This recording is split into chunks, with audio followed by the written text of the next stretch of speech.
it is my high honor to introduce Dr. Mark Zuckerberg.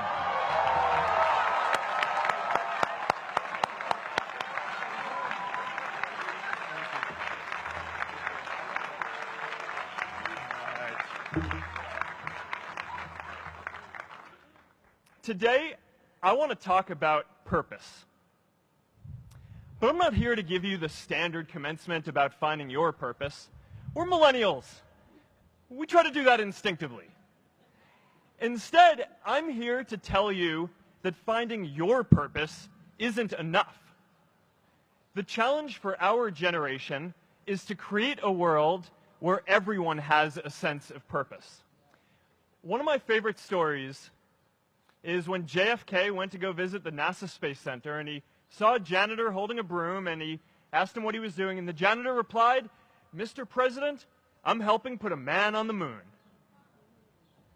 Purpose is that feeling that you are a part of something bigger than yourself, that you are needed, and that you have something better ahead to work for.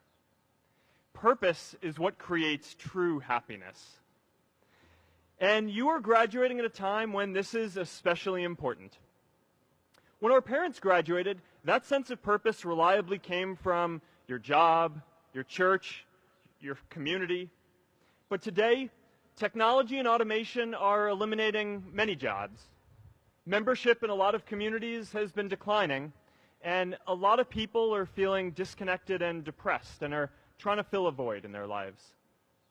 As I've traveled around, I've sat with children in juvenile detention and opioid addicts who've told me that maybe their lives would have turned out differently if they just had something to do, an after-school program or somewhere to go. I've met factory workers who know their old jobs aren't coming back and are just trying to find their path ahead. For our society to keep moving forward, we have a generational challenge to not only create new jobs, but create a renewed sense of purpose. I remember that night I launched Facebook from that little dorm in Kirkland House. I went to Noakes with my friend KX, and I remember telling him clearly that I was excited to help connect the Harvard community, but one day someone would connect the whole world. The thing is, it never even occurred to me that that someone might be us. We were just college kids. We didn't know anything about that. There were all these great big technology companies with all these resources, and I just assumed one of them would do it. But this idea was so clear to us that all people want to connect. So we just kept working on it, day after day after day. And I know that a lot of you are going to have your own stories just like this. A change in the world that seems so clear that you are sure someone else is going to do it. But they're not. You will. But it's not enough to have that purpose yourself. You also have to create a sense of purpose for others. And I found that out the hard way. You see, my hope was never to build a company. I wanted to have an impact. And as all these people started joining us, I just assumed that that's what they wanted to do too. So I never took the time to explain what it was that I hoped we'd build. A couple years in, some big companies wanted to buy us. I didn't want to sell. I wanted to see if we could connect more people. And we were building the first version of Newsfeed at the time, and I thought, if we could just launch this, it could change how we all learn about the world.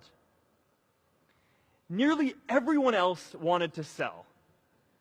Without a sense of higher purpose, this was their startup dream come true, and it tore our company apart. After one particularly tense argument, one of my close advisors told me if I didn't agree to sell the company right now, I would regret that decision for the rest of my life. Relationships were so frayed that within a year or so, every single person on our management team was gone. That was my hardest time leading Facebook. I believed in what we were doing, but I felt alone. And worse, it was my fault. I wondered if I was just wrong, an imposter, a 22-year-old kid who had no idea how things actually worked. Now, years later, I understand that that is how things work when there's no sense of higher purpose. So it's up to all of us to create it so we can all keep moving forward together. And today, I want to talk about 3 ways that we can create a world where everyone has a sense of purpose. By taking on big, meaningful projects together. By redefining equality so everyone has the freedom to pursue their purpose. And by building community all across the world.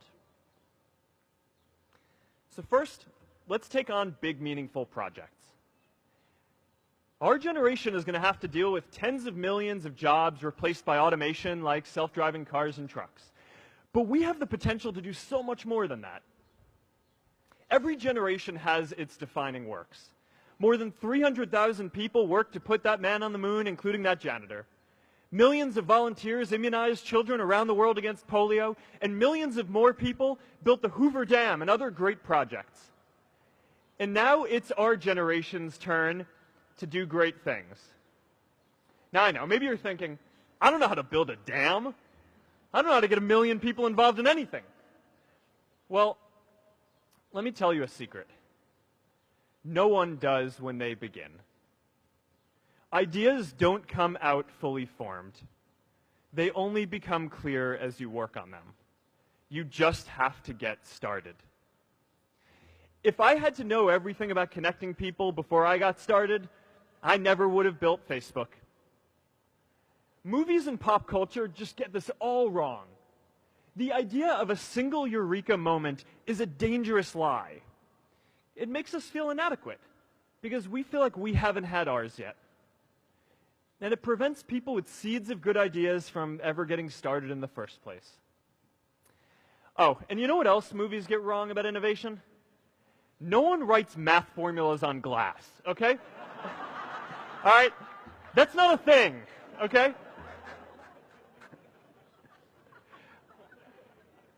It's really good to be idealistic, but be prepared to be misunderstood. Anyone working on a big vision is going to get called crazy, even if you end up right. Anyone taking on a complex problem is going to get blamed for not fully understanding it, even though it's impossible to know everything up front. Anyone taking initiative will always get criticized for moving too fast because there's always someone who wants to slow you down. In our society, we often don't take on big things because we're so afraid of making mistakes that we ignore all the things wrong today if we do nothing. The reality is, anything we do today is going to have some issues in the future. But that can't stop us from getting started. So what are we waiting for? It is time for our generation-defining great works. How about stopping climate change before we destroy the planet and getting millions of people involved, manufacturing and installing solar panels? How about curing all diseases and getting people involved by asking volunteers to share their health data, track their health data, and share their genomes? You know, today, our society spends more than 50 times as much treating people who are sick as we invest in finding cures so people don't get sick in the first place. It makes no sense. We can fix this. How about modernizing democracy so everyone can vote online? And how about personalizing education so everyone can learn? These achievements are all within our reach. Let's do them all in a way that gives everyone in our society a role. Let's do big things, not just to create progress, but to create purpose.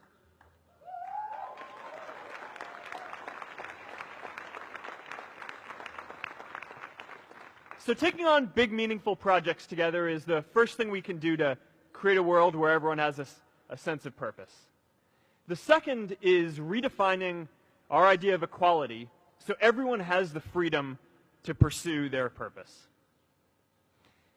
Now, many of our parents had stable jobs throughout their careers, but in our generation, we're all a little entrepreneurial, whether we're starting our own projects or finding our role in another one.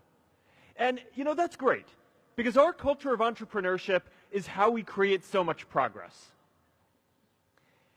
An entrepreneurial culture thrives when it is easy to try lots of new ideas. Facebook wasn't the first thing I built. I also built chat systems and games, study tools and music players, and I'm not alone. J.K. Rowling got rejected 12 times before she finally wrote and published Harry Potter. Even Beyoncé had to make hundreds of songs to get Halo. The greatest successes come from having the freedom to fail. Now, today, we have a level of wealth inequality that hurts everyone. When you don't have the freedom to take your idea and turn it into a historic enterprise, we all lose. And right now, today, our society is way over-indexed on rewarding people when they're successful, and we don't do nearly enough to make sure that everyone can take lots of different shots. Now, let's face it. There is something wrong with our system when I can leave here and make billions of dollars in 10 years, while millions of students can't even afford to pay off their loans, let alone start a business.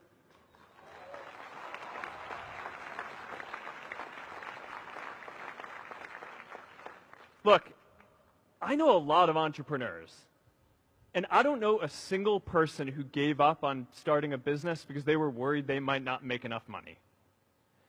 But I know too many people who haven't had the chance to pursue their dreams because they didn't have a cushion to fall back on if they failed. We all know you don't get successful just by having a good idea or working hard. You get successful by being lucky too. If I had to support my family growing up instead of having the time to learn how to code, if I didn't know that I was going to be fine if Facebook didn't work out, then I wouldn't be standing up here today. And if we're honest, we all know how much luck we've had to get to this point in our lives. Every generation expands its definition of equality. Previous generations fought for the vote and civil rights. They had the New Deal and Great Society. And now it's time for our generation to define a new social contract. We should have a society that measures progress not just by economic metrics like GDP, but by how many of us have a role we find meaningful. We should explore ideas like universal basic income to make sure that everyone has a cushion to try new ideas. We're all going to change jobs and roles many times, so we need affordable childcare to get to work and healthcare that's not tied to just one employer. And we're all going to make mistakes. So we need a society that's less focused on locking us up and stigmatizing us when we do. And as our technology keeps on evolving, we need a society that is more focused on providing continuous education through our lives.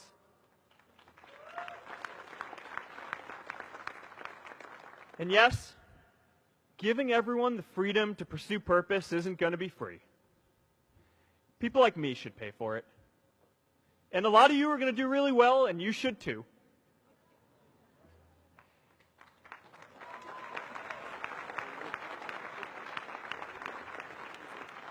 That is why Priscilla and I started the Chan Zuckerberg Initiative and committed our wealth to promoting equal opportunity. These are the values of our whole generation. It was never a question of if we were going to do this. The only question was when. Millennials are already one of the most charitable generations in history. In just 1 year, more than 3 in 4 U.S. millennials donated to charity, and more than 7 in 10 raised money for another one. But it's not just about giving money. You can also give time. And I promise you, if you just take an hour or two a week, that's all it takes to give someone a hand and help them reach their potential. Now, maybe you're thinking, that's a lot of time. I'm not sure if I have that much time. I used to think that. You know, when Priscilla graduated from Harvard, she became a teacher. And before she'd do education work with me, she told me that I needed to get my own experience teaching a class. At first I complained. I said, you know, I'm kind of busy. I'm running this company. But she insisted. So I taught an after-school program at the local Boys and Girls Club on entrepreneurship. I taught those kids lessons on product development and marketing, and they taught me what it was like growing up feeling targeted for your race, and what it's like having a family member in prison. I shared stories of my time in school, and they shared their hope that one day they would get to go to college too. For 5 years, I've had dinner with those students every month. One of them even threw Priscilla and me our first baby shower. And next year, they're going to college. Every one of them, first generation in their families. We can all make time to give someone a hand. Let's give everyone the freedom to pursue purpose, not just because it's the right thing to do, but because when more people can turn their dreams into something great, we are all better for it.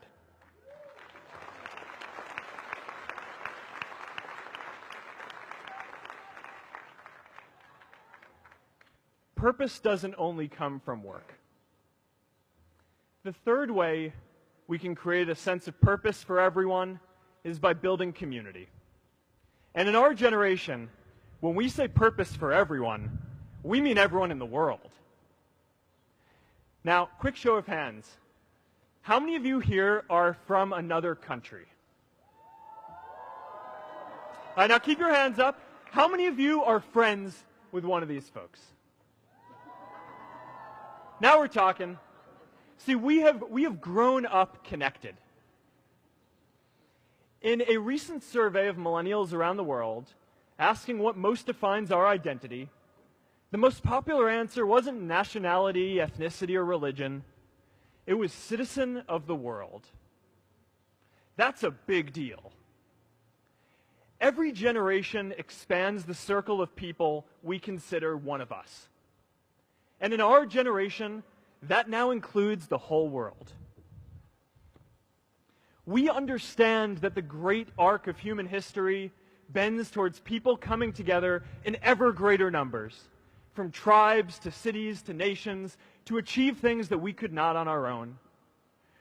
We get that our greatest opportunities are now global.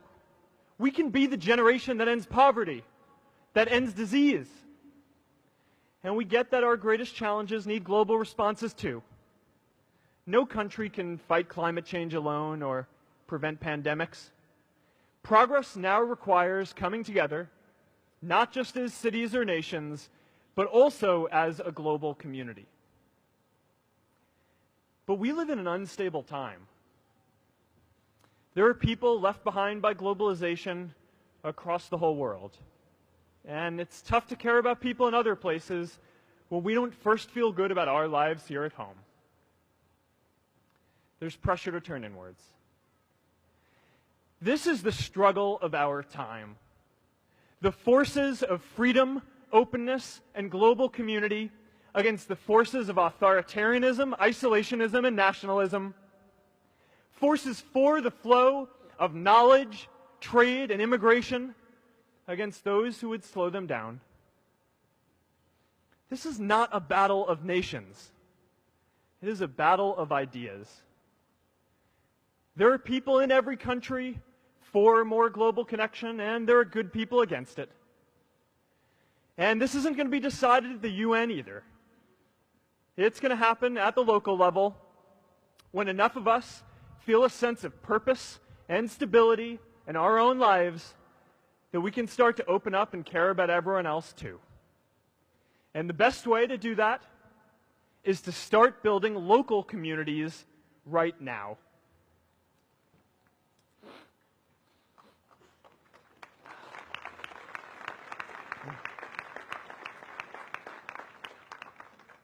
We all get a lot of meaning from our communities.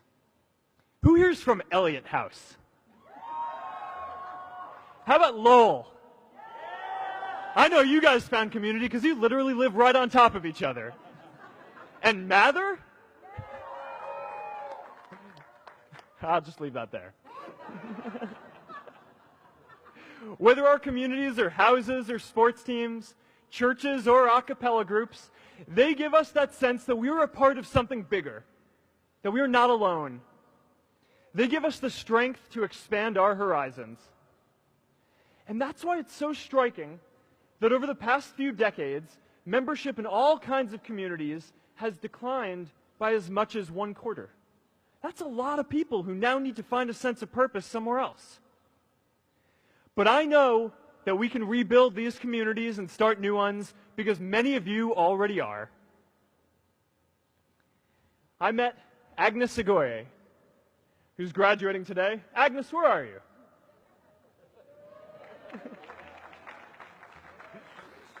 Agnes spent her childhood navigating conflict zones with human trafficking in Uganda, and now she's trained thousands of law enforcement officials to keep communities safe.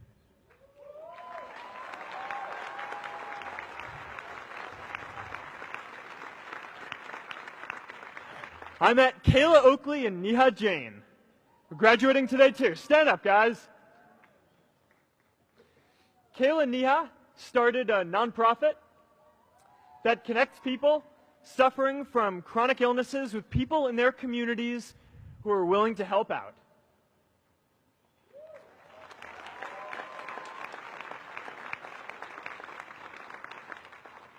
And I met David Razu Aznar, who's graduating from the Kennedy School today. David, stand up.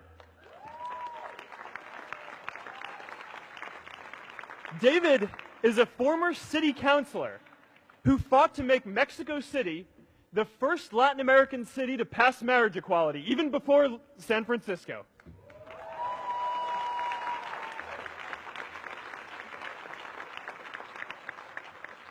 And this is my story too. A student in a dorm, connecting one community at a time, and keeping at it until one day we can connect the whole world. Change starts local. Even global change starts small with people like us. In our generation, the struggle of whether we connect more, whether we achieve our greatest opportunities, comes down to this: your ability to build communities and create a world where every single person has a sense of purpose.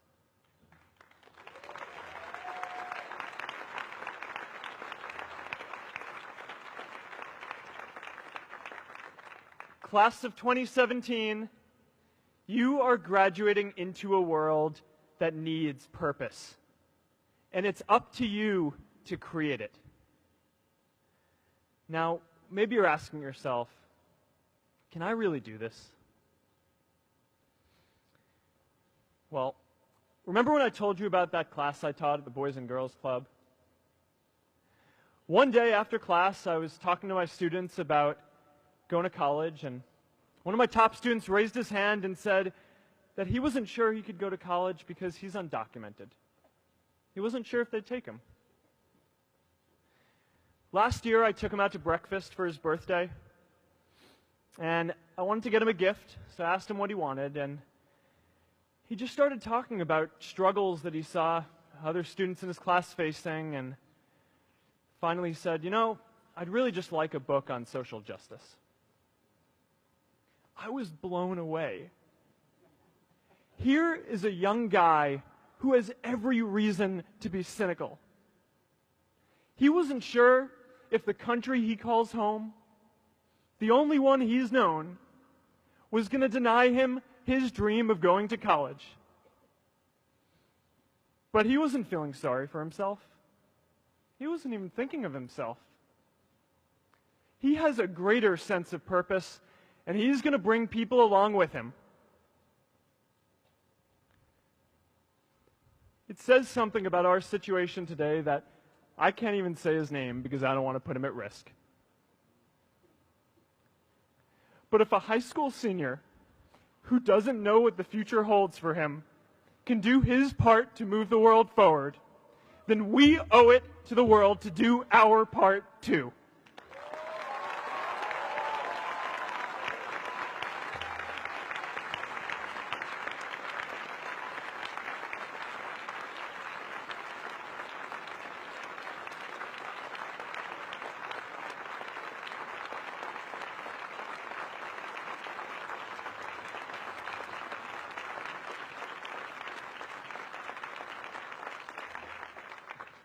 So before you walk out those gates one last time, and as we sit here in front of Memorial Church, I'm reminded of a prayer, Misha Berach, that I say whenever I face a big challenge, that I sing to my daughter, thinking of her future when I tuck her in at night.